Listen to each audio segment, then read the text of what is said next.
প্রথম প্রশ্নের উত্তর হলো রাসূল যারা হজে যেতে গেলে ফরজ মাহরাম লাগবে, ওটা হচ্ছে সফর। ওটা কি? সফর। সফরে গেলে মাহরাম পুরুষ লাগবে। এখন যদি স্বামীর অনুমতি নিয়ে সফর পর্যন্ত যে 48 মাইল দূরে না যায়, এর ভিতরে থাকে, সফর মুসাফির না হয়, কি না হয়?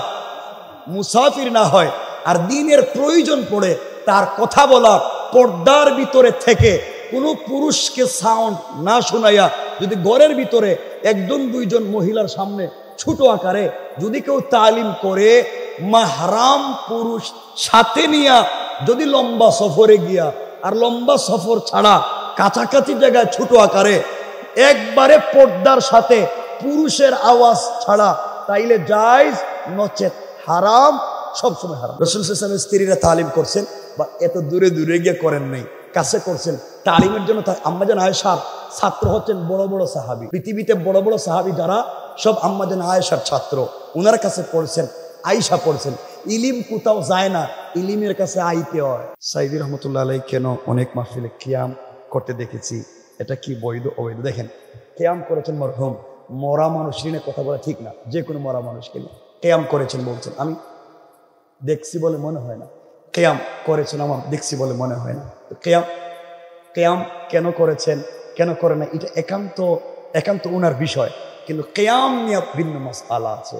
কিয়াম আপনি করতে পারবেন নাকি পারবেন না, এটা ভিন্ন মাসলা। 2 নম্বর হচ্ছে, এই মাসলা জানবার আগে আপনাকে জানতে হবে কিয়াম কেন করব, কেন দাঁড়াবো। আল্লাহ বলছেন সুজদা ওয়া কিয়ামা, সিজদা আমার জন্য, দাঁড়ানো আমার জন্য, রুকু আমার জন্য। সূরা আল ফুরকান আয়াত নম্বর 64-65 আল্লাহ বলছেন ওয়াল্লাযীনা ইয়াবিতুনা লিরাব্বিহিম সুজদান ওয়া কিয়ামা, তোমরা যারা আমি রবের গোলাম দাবি করবে, তাদের 3 নাম্বার গুণ হলো রুকু আমার জন্য, সিজদা আমার জন্য, দাঁড়ানো আমার জন্য। সুতরাং আপনি কেন দাঁড়াবেন মিলাদে কিয়াম, আপনি কেন দাঁড়াবেন, এটাকে পরিষ্কার করা লাগবে, এরপরে দাঁড়ানোর মাসআলা আসবে। আশা করি ওটা পরিষ্কার করেন, ওখানে পরিষ্কার হয়ে যাবে।